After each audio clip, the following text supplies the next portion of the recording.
Welcome to the show that gives you the tools to break through into all you were created to be. It's the Pam Ramey Show, and Jesus, girls and guys, let's find our roar.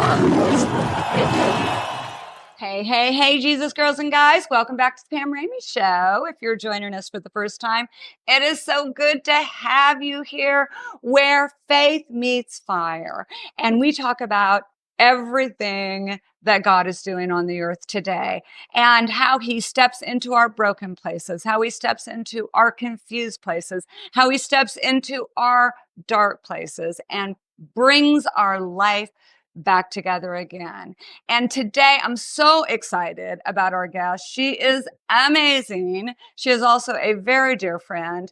And please join me in welcoming our very special guest, Kristina Jones. How are you? I'm good. How are you? Oh, I'm doing great. I've been wanting you to come on the show for a really long time, and here you are.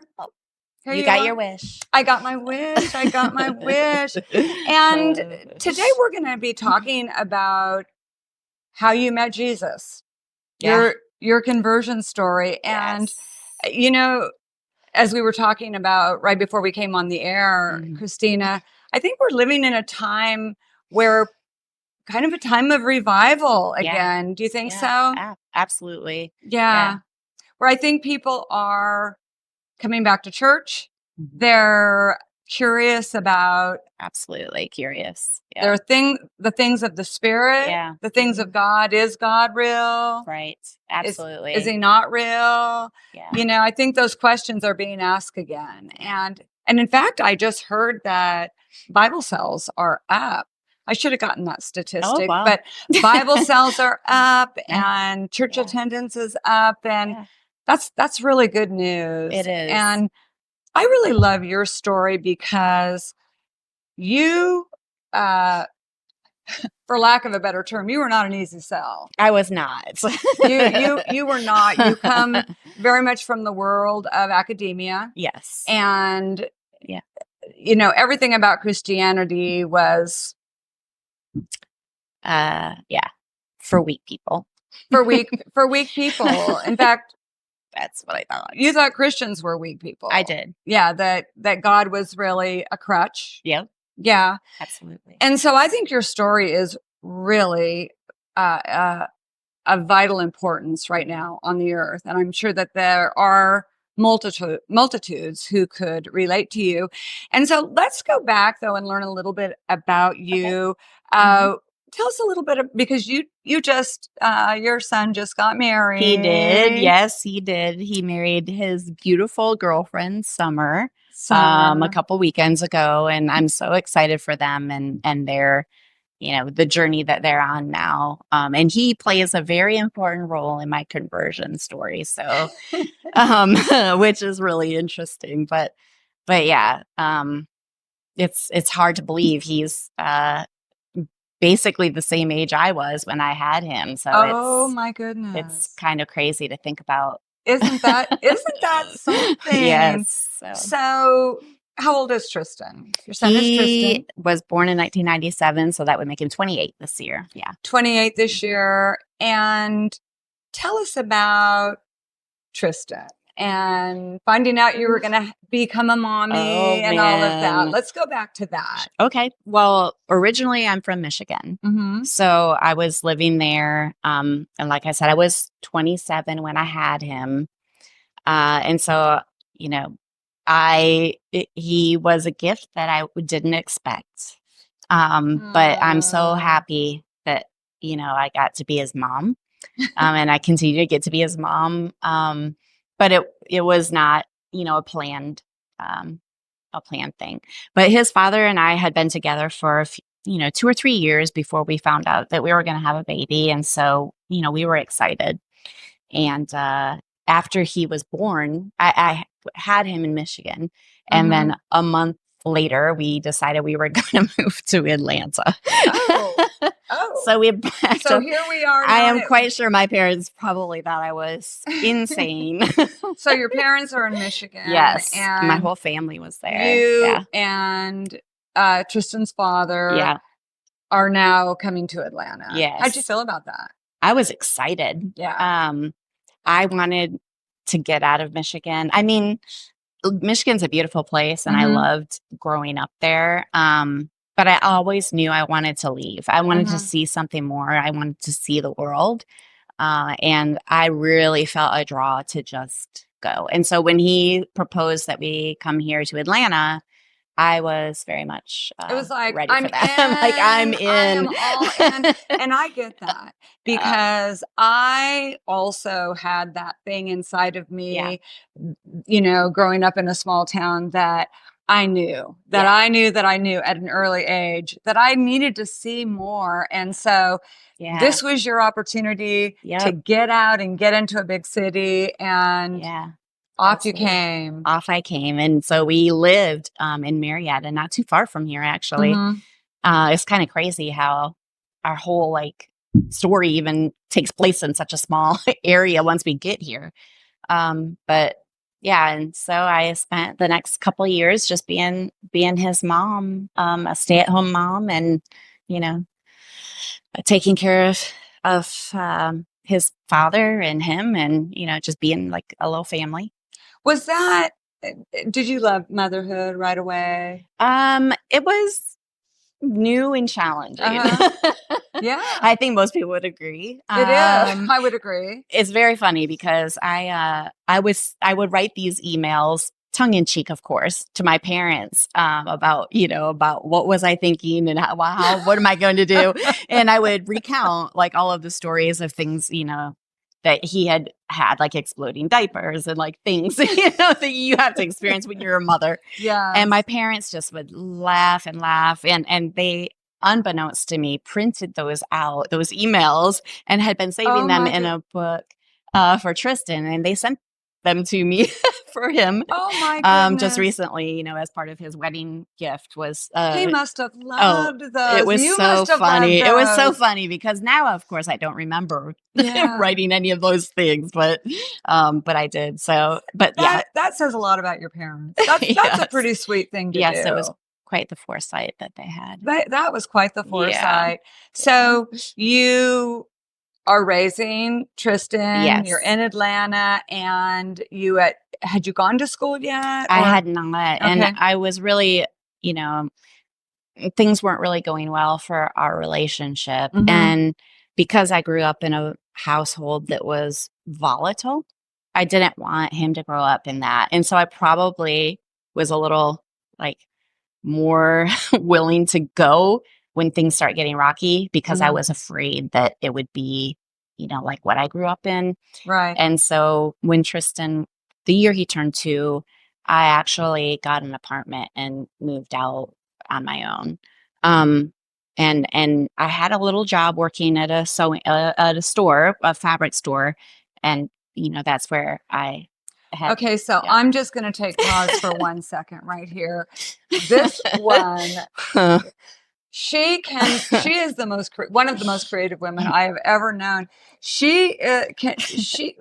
You make anything and everything. Wow. She designs clothing. You design clothing. You make comforters and I mean duvet covers. And is there anything? I mean, like you can make anything. Well, I tried anything because I needed to get paid.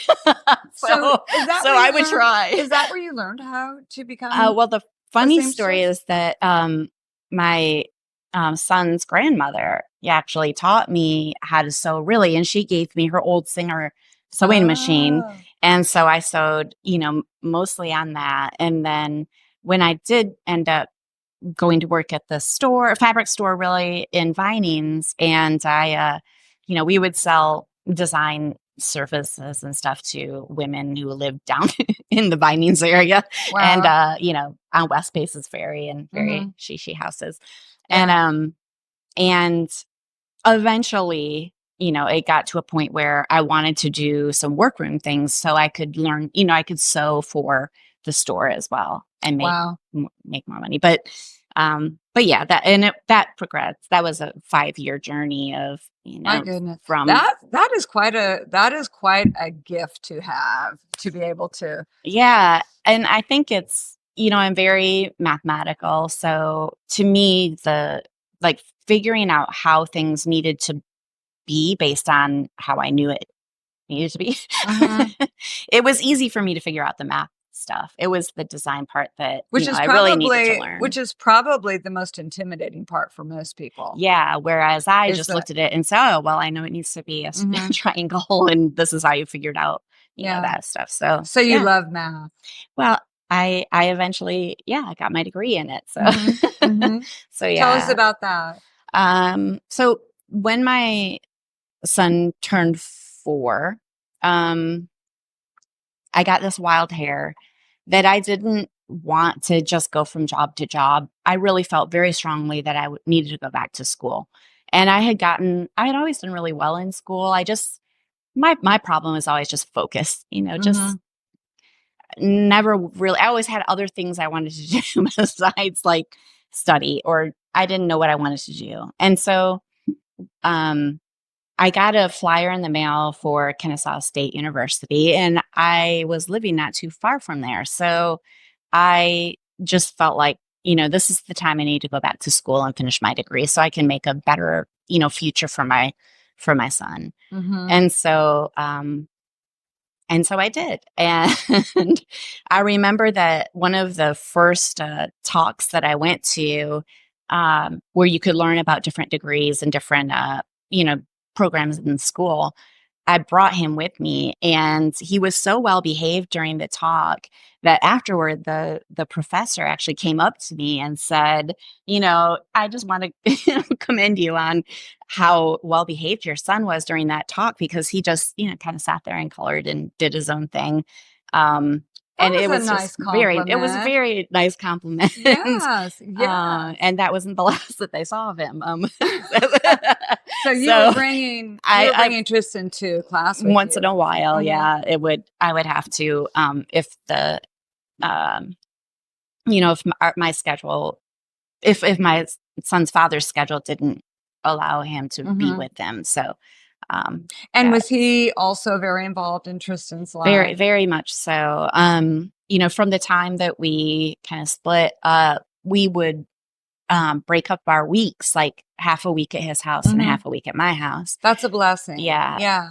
And so, for me, from a class perspective, then it meant if I was going to school on Mondays and Wednesdays, then I would just pick him up from, his dad's house on Wednesday evening and have him through Sunday. And so, and then, it just worked out really great like that. And he was such a blessing. I mean, his father. Like you did some great co-parenting. We really did. Yeah. I mean, I'm so thankful for all the support that, he was willing to give during that time, because really without it, I would not have been able to do that. It was already hard enough to be raising a child, going to school and working 2 jobs. 2 jobs. Because I was still working at the design store and sewing as, part of it. And eventually I did stop working at the design store and I just sewed to pay for the bills. But it was challenging.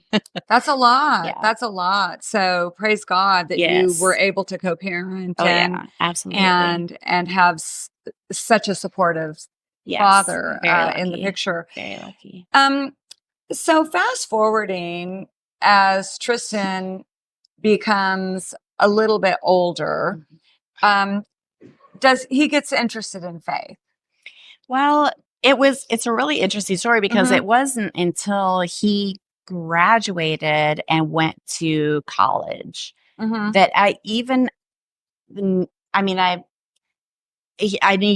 that he thought about religion, because I never discussed, God or Christianity or religion at all with them, because I didn't believe. And so why would I, it was never a topic of conversation. So, it was really funny because he was coming to my house, because he was in college and he was actually going to Kennesaw State University also.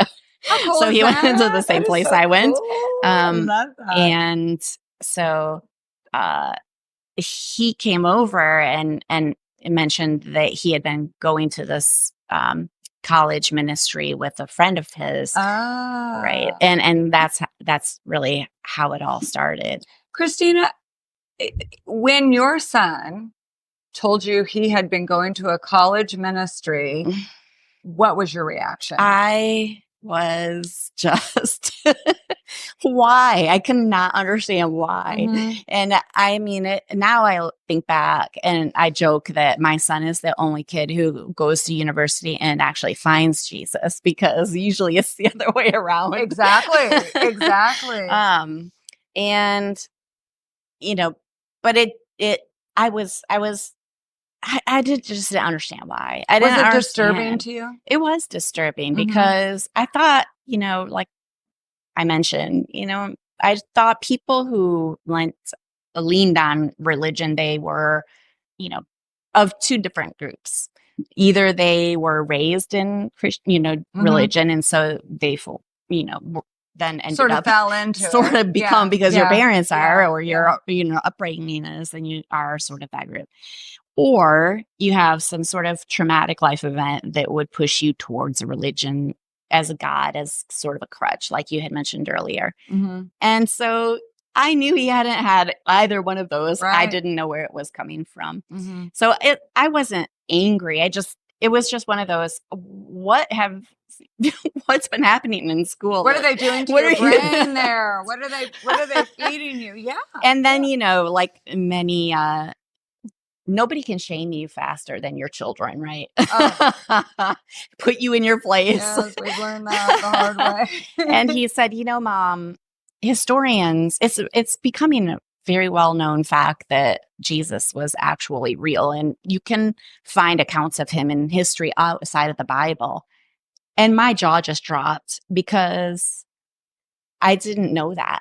Mhm. And as I thought more on it, over the course of the months, I realized that there were a lot of things I didn't know, Mhm. because I had put up blinders to religion so early on. Mhm. I didn't give it the thought process that I normally would. So Mhm. see, when I was going to school, I did get my degree in mathematics, and applied statistics was my master's. And throughout school, I always believe very much in, you do your research, you find a problem you want to answer, Mhm. right? Or a question that you want to ask. You do your research, you look at it from every angle, you try to disprove it, you find, um, you just you give it the benefit of the doubt, and you apply yourself to it. But Mhm. I had never done that with religion. I had just kind of offhanded, like, written it off, thrown it Yeah, out, written it off, and yeah. not given it any of that, that I would have done had it been a science problem. Exactly. It wasn't even worthy. In It your mind, wasn't. it was not worthy of that kind of research. Exactly. Yeah. And it didn't make sense. Like you Right. said, to be a Christian made you kind of a weak person. Yeah. Or, I mean, or brainwashed into, Right, yeah. because you were raised in it. Mhm. I didn't think they were bad people. I just didn't and part of it came from, um, you learn very early on, when you're not in religion, that Christian faith is not simpatico with scientific beliefs. And Right. I was Yes. very much I love the natural world. I love traveling and looking at new things. And my son and I, from the time he was young, we would go on hikes and flip over rocks and look for, things in the trees. And, just like, Cool. that was so much of my life.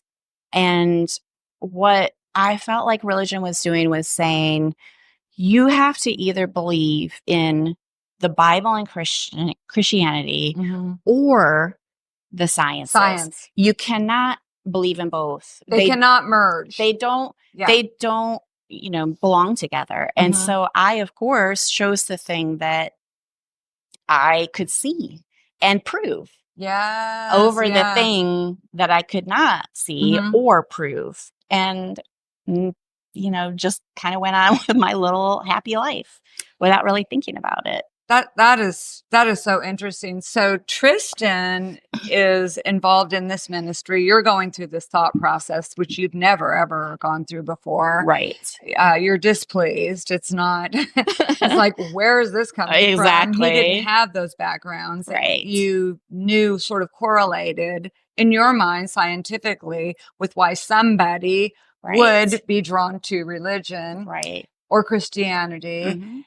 And so, where does it go to from there for Tristan? Does he get deeper involved in this ministry? Does he start going to a church? Yeah. So he started to go to Woodstock City Church, and that's where his small group and the college ministry was out of. Oh, okay. And it's funny because the kid, and I say kid because even though he's in his 20s, he'll always be a kid to me. That's right. He'll always be your baby. One of Tristan's very first friends actually was the one who kind of set it all in motion. Okay. And he had run into this boy, Tyler, and Tyler and Tristan were like friends from the time they were like in preschool. Aww. And that's so precious. They had stayed friends, this whole time growing up and everything. So it was it's a really sweet relationship to have, but they had run into each other at Kennesaw State on campus. And Tyler just did one of those like, hey, you should come to this like small group that I have. Wow. And just that thing. God is so cool. Just set everything in motion. It set it all in motion. And then, Tristan became very good friends with many of the people that went there. And they, he worked at the golf course with them. And were they meeting on campus or were they meeting at the church? Or both? I don't know, actually. I think maybe they were just meeting at the church. But he started to go to services and he would come to my house after. So we would have Sunday dinner together after he went to church, and I would cook for him or we would go out to eat. And, I would ask him, so what did the pastor talk about today?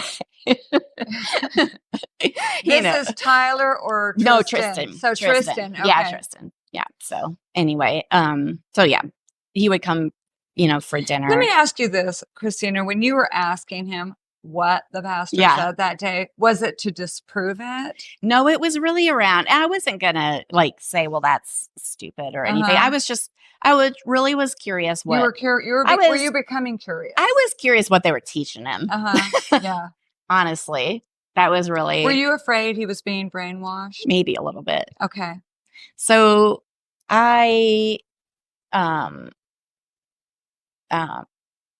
so it goes on. I mean, he's going for a while before, we're driving in the car together one day. And I said, so I've been kind of thinking that I'd maybe kind of like to go to church with you sometime.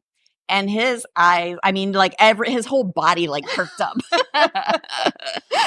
There was a reaction. My mom, he's like, wait, what? Wow. And he said, well, I kind of I've been wanting to ask you for a long time, but I wasn't sure what you would say. Wow. And that just like stabbed me in the heart, because he was afraid to mention because I was so anti-religion. And so we decided, he said, well, we're kind of in the middle of a message right now. You can't come right now.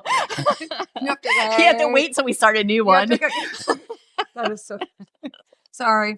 I want you to come, Mom, but have to wait. Let's wait till the next message starts. I said, okay, that's fine. I mean, it wasn't like I was, you weren't chopping at the bit. Yeah.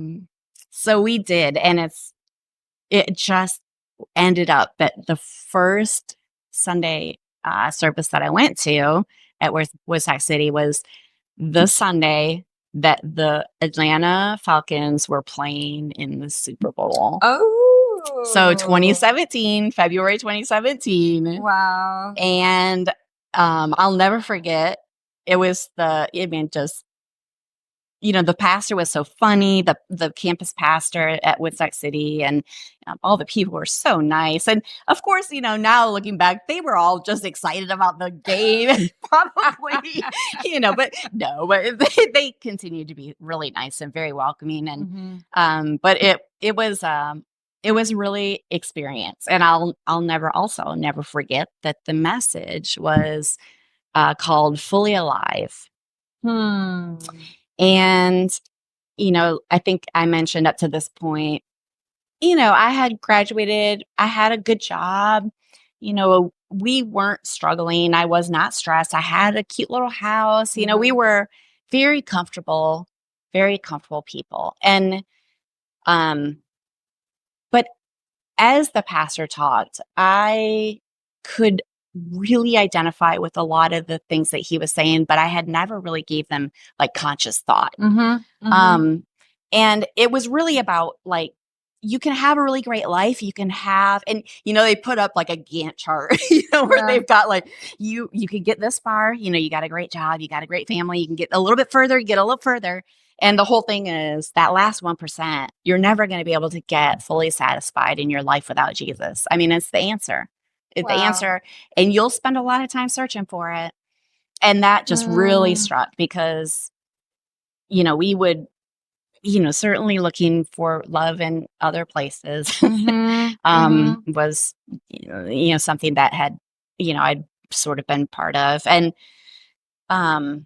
just traveling and traveling for fun, but also just always feeling like I just can't get like fulfilled. Like there's always something I feel like I'm searching for. Like I want to see something or I'm not seeing it, and so when he was going through that, and it was funny at the end of that service, he said, spoiler alert for the next one, the answer is going to be Jesus. And I thought that was so funny. That is really great. And I love that there really is truly this God-shaped void in every single one of us that only he can fill. Like we can try to fill that hole up with it just falls right out. It falls right out. And I loved how you said that, Kristina, that there was just something was missing. Yes. Something was missing. So in that very first sermon that you listened to, it was already identifying it. You were already identifying with there was that void, that hole that needed to be filled. Yeah. So I kept going back. Were you going back now for Tristan, or were you going back for yourself? It's still, now I want to see how this is going to turn out. I mean, I'm still curious, but not, I'm not ready to run to the altar or anything yet. Right. I'm on a journey, let's say. And also you're a researcher. Like you said, science, everything has to make sense scientifically. Yes. So after you did start going, did you also research? Yes.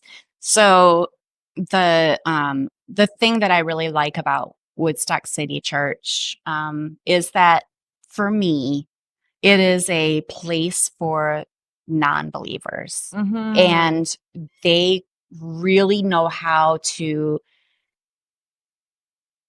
bring you along for the journey and say it in a way that you are going to understand. And it's not always framed in a religious way. Right. And so it's like they know what all of the sort of barriers to it are. And so they're speaking to that in the message already. Right. And so a lot of what they were talking about, the Fully Alive sermon, I kept that little handout that they give you when you come in, for the message, and I hung it in my cubicle at work, and I kept it there for years. Really? Yeah. And just as a reminder that, life without Jesus, you're always going to be searching for that little bit that you'll never get. You'll never be no matter satisfied. How successful you are. Doesn't matter. It doesn't matter how great your job is. Doesn't matter how much money you make. Family, travel. I mean, nothing makes it happen. So the other thing I like about it is they're very the messages often have like, this is something that this author said, or this author said, and they'll cite the, the citations. And so Lee Strobel was some of the, in the Case for Christ, they did some. So they actually brought up Lee Strobel, and they gave you some things some names that you could research. Yeah, in part of the message, they'll say, in this book they said this, and so I paid really close attention to that, because to me that's the research, right? You look then in those books, and so I did. I made a decision for myself that I was going to give it. What else was I doing? My son's in school. I've got, there's not, I don't really have anything going on. I'm going to give it the time and effort that I would any other, research you kind of approached problem. it. Yeah. You approached it as a research. So did you read Lee Strobel's A Case for Christ? I read everything. I read everything that people would send to me, or, put me on the path for. And also at Woodstock City, they do this program called Starting Point. And when I remember I was sitting in one of the services, they mentioned that they were going to be starting a new class soon. And something in me just said, take the class. Sign up before you can talk yourself out of it. Because of course I had so many. Look, I don't want to go by myself. I'm an introvert. I'm a quiet person. So for me, it's the most painful thing to go into a room of strangers and then have to ask questions that are so intimate and personal, oh, that is hard. But I did it. And my son was so proud of me. And, that just put me with these great group of people that are all coming back again to church, or were they kind of all in the same place that you were? They're all seeking again. So some of them were coming back. Some of them were non-believers like me that were still trying to figure out if this was a real thing or not. And it was just a really wonderful program that helped a lot. But I will say that the most meaningful thing that had happened was during one of the services, when the pastor actually quoted from a book by Francis Collins. And I don't know if you know who Francis Collins is. I do. But he's, for the viewers, he was the one who mapped the human genome, and he was a director of the NIH, and he had all of these very prestigious roles. But the thing that I thought was really cool is that he mapped people's DNA.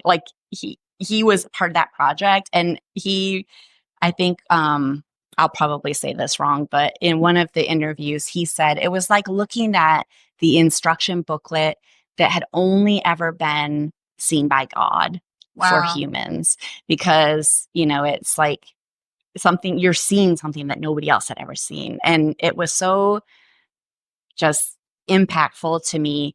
And he was a Christian. And that was like, what in the world? I do not understand. That did not compute. Yeah. I'm like, why? And then I found out he's a Christian by choice. He was not raised a Christian. And so the more I started looking. And he was obviously not a weak person. Not a weak person, very intelligent, did not have some catastrophic thing happen to him. His story is really interesting in that his journey started with just a conversation with somebody in the hospital, a patient that he was taking care of in a hospital when he was doing his residency. And that set it off. And it was the same thing that I had done. You could relate. He had just disregarded science as something, that doesn't even deserve my attention, and did the exact same thing I did. And I was like, you could relate. What are the chances, that is going to be the service I'm at, and that I see that, and that is what I read. It was just like, I read that book. I didn't always understand everything that he was saying, because it's very much about he wrote a book called Language of God. It's the scientist presents evidence for belief. And I'm going to cry, because it's like, wow. I have bought copies of that book and handed it out to people that are, that is like I said, the one resource that just really drove it home for me. And when I got done reading that book, I realized that logic and reason can only bring me so far. At some point, I was going to have to just make a leap of faith and choose to believe or choose not to believe. Yeah. And that was, I mean, I had done all the things that I could do to get me there. And God had met me all along the way, you know, just in beautiful moments and circumstances that could never have happened had it not been God. Just, I took baby steps. God took giant leaps. He took giant leaps. I was thinking, what a powerful story, just like this part right here. And I was thinking the same thing, how God put you exactly where he knew that you would be able to hear. Exactly. He gave you ears to hear. Yeah. He put the resources in the sermon. Right. Knowing that you would go after those resources. Exactly. And, because he loves you so much. Yeah. He was chasing you down. Yes. Because you're his little girl. Exactly. Wow. So you're at this place where now I'm like, what am I going to do now? Because, you know, what do I do? So, and I remembered like when one of the reasons I wanted to go to Starting Point was that I was really starting to feel like it was something, the answer sort of to my, not prayers, but, you know, the answer to sort of the things I've been. Yeah. And so that unattainable thing. So I said to my son, well, let me go to this thing and get like the rules. Like, what do I have to believe? Let me get the rule book. What do I have to believe? Like, what am I allowed to say or do? Or, you know, because I'm only operating from my view of religion, which was I can't have a cocktail. I can't, you know, hang out with friends. I have to believe in, you know, creationism. I mean, I had all these ideas in my head. It was rigid. It that wasn't. I was going to have to follow this rule book now. And, and so, I mean, I've never asked him what he thought when I said that. I think he just was like, okay. But when I got there, what I found out was there was one rule and one rule only, and that was love. You just had to love. And that was it. There's no other rules. And one rule, you just have to love and receive love. Exactly. It's just about receive love. His love. It's about a relationship, they made it not so a bunch simple. of rules. Exactly. Yeah. But I just thought I never knew that was what it was. Now, obviously it's more than just love, but that they boil it down to, it all comes from that. It all comes from that. And so I thought, well, I can do that. I mean, I can do love is easy. And I always had people were easy for me. I could always empathize with people. Let me say that. I was a little awkward most of the time. But I could empathize with people. And so even before I became a Christian, it was really important to me to do things to take care of people. I wanted, you know, I gave money to my school so that people could have scholarships, and I volunteered, and I, you know, did many things to help make people's lives better because I felt it like so much. That was living on the inside. It was living on the inside of me. And now I realize that, you know, God put that there, and it was, you know, the thing that was going to help, because when I first started, you know, down my journey, I said, well, one of the steps was I'll start volunteering, because they do a lot of volunteering at Woodstock City. And so I think it happened to be a time where they were putting together, you know, things for this foster home and stuff, and they were doing these other outreach things. And I said, well, even if I don't believe in God, I can at least go like serve with these people, because, you know, that's already there. Like, I already feel like we should be doing that. So I'll get along with that. And that is something that you continue to this day. Yeah. That's always been a part of you. Yeah, absolutely. Is that empathy and reaching out to people who are in need. Yeah. It's very, very much a part of your heart. And I love that. So, Kristina, when did you take that leap? When did you jump into that loving relationship with Jesus? So I'll say there's really two places, and they're pretty far apart. When I was thinking about this, I thought,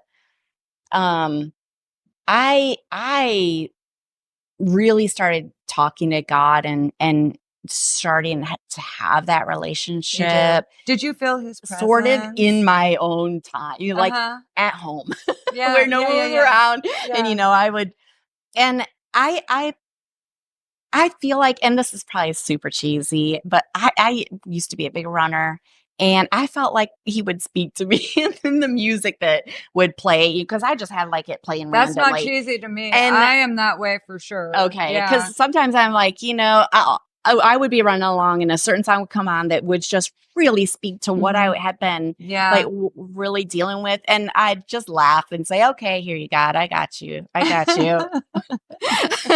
I love it. Hey, our God is creative. Yeah, exactly. I'm not putting him in a box. Maybe he did that. He knows what it's going to take to get our attention. And what you just said, that's happened to me so many times. Yeah. Where a song will be exactly, not a worship song, just some it's song. Just a secular whatever song. That will be exactly what I'm experiencing and exactly what I need. Yeah. And I've always thought that's him getting my attention. That's him letting me know that he relates to me. I think that's true. I mean, I really love music, and music, going to see artists and concerts and things are a really big part of my life, and had been with my son and I. And so I felt like, what better way to speak to me than through something that I already love. Absolutely.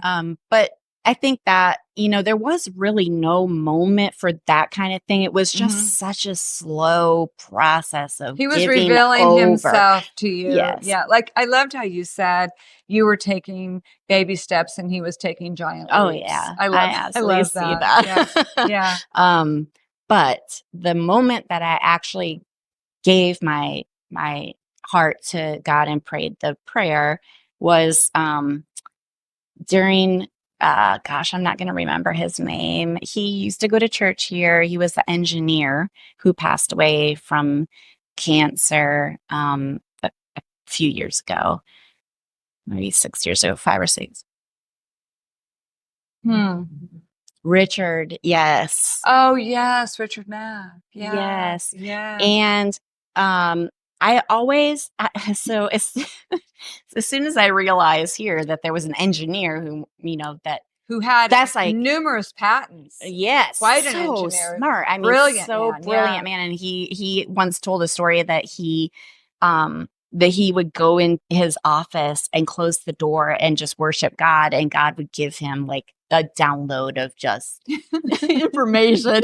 I mean, who doesn't want that? Who doesn't want that? Yeah. But it was, unfortunately he lost his battle with cancer, but during his funeral service, Craig, the pastor, gave did not the altar call, but the where you like the prayer, the call for the salvation. The salvation call. Salvation. Yes. And I raised my hand. Oh. And I thought it was really, poignant, because that was the time. He really was a inspiration to me, even though I didn't really know him very well. I was, but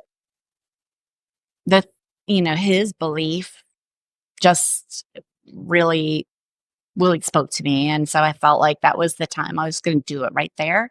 I didn't know it was even going to happen. I think Craig just happened to give the call for salvation, and I just raised my hand. I mean, it was your moment. It was my moment. Yeah. And I don't know, if he even remembers. I know he saw my hand because he said he did. But I don't know if he knows that was the only time I've done that. That is so beautiful. That is so powerful.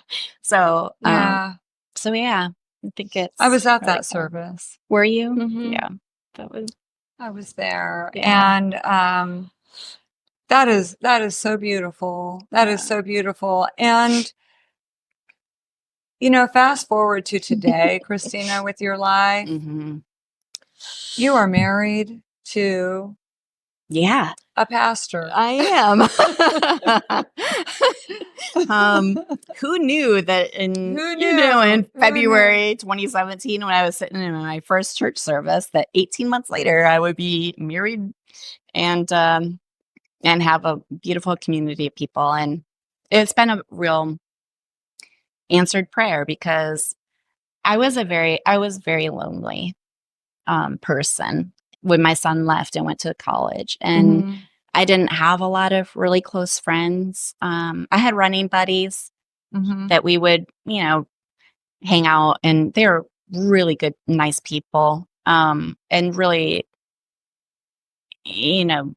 very, very good, like, running friends. Right, I know what you mean. Sometimes you have just categories. Yeah, Like, I've got my fitness friends. I've got, right, you've got, yeah, I get exactly. that. Yeah. But not like they're not deep, close friends. Yeah. And I wanted a community, and I would really pray, God, please, even if it's not a man, like, I'm okay. Like, I don't care about the relationship right now. I'm just trying to just give me a community of people that are good for me to be around, What 'cause a great prayer. yeah. That's such a great prayer. I think everybody needs to pray that prayer. Yeah. Everybody needs a good community of people to be around where they can trust, they can take their mask off, or you can trust them with this very sacred soil of your heart, which is, I mean, you can't just do that with anybody. You can't. And so you were praying that prayer, and yes.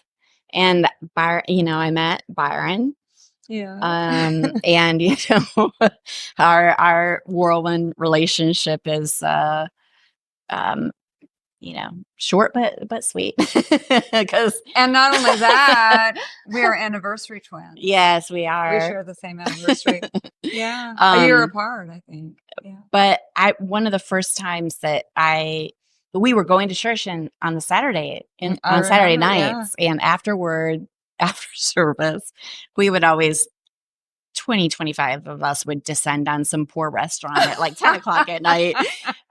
I'm so sorry, my server friends, because I worked so long in the restaurant business, but yeah, but the we were all sitting at this, I think it was Burger 21. We were at some restaurant, and I was sitting, and Margaret, a smile as big as life on her face, and I looked on the table of all these people that were just laughing and having so much fun and just being like, together. Family. And I just felt God say to me, here's your faith, here's your community, the community that you asked me for.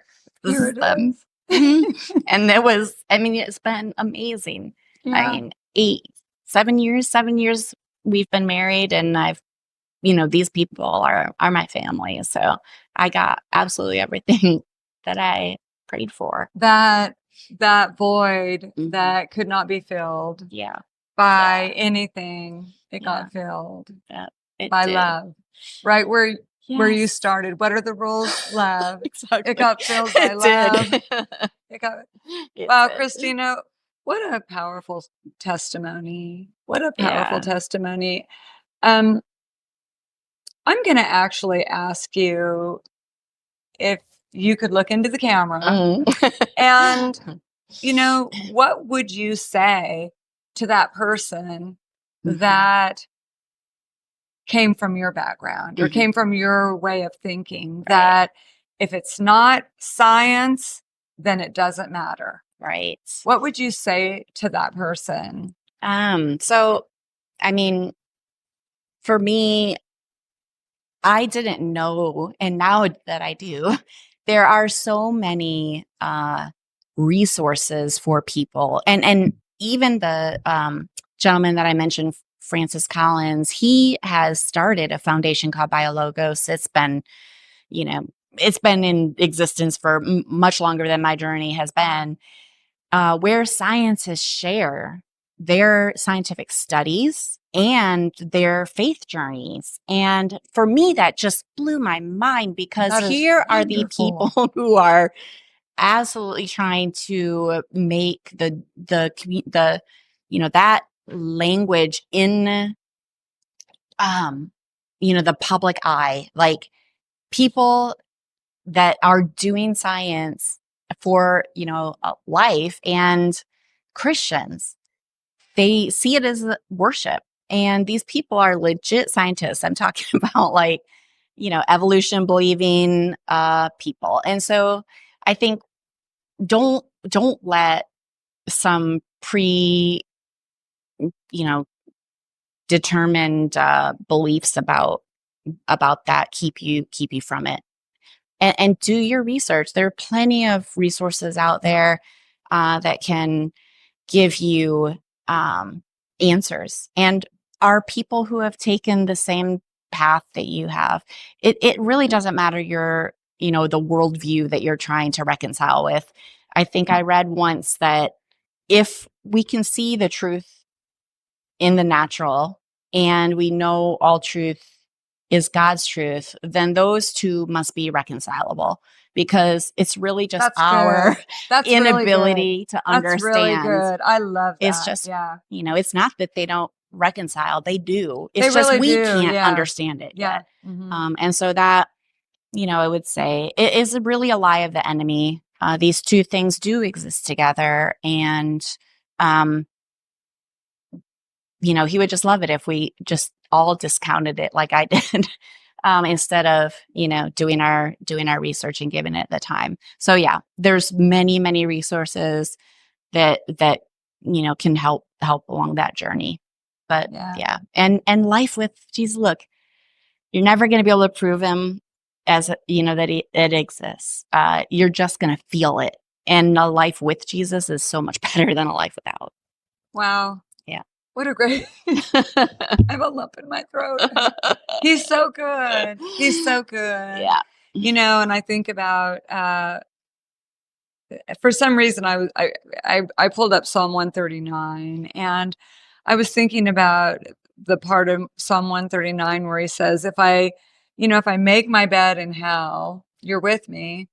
If I ascend to the mountaintop, you're with me. And and everything in between, like wherever our journey leads us, he's with us. Yeah. He's right there with us, because he knit us together. He knit you together in your mother's womb. Yep. And he, just like Kristina was saying, he knows how to get your attention. Yeah. Because he wired you. Exactly. He wired you. Yeah. He knew the songs that he was going to speak to you through. Yeah. Yeah. And I also love, Kristina, that you said, life with Jesus, it is love, and it's being able to experience him, because he loves us. Yeah. He loves us, and that can just never be disproved. No.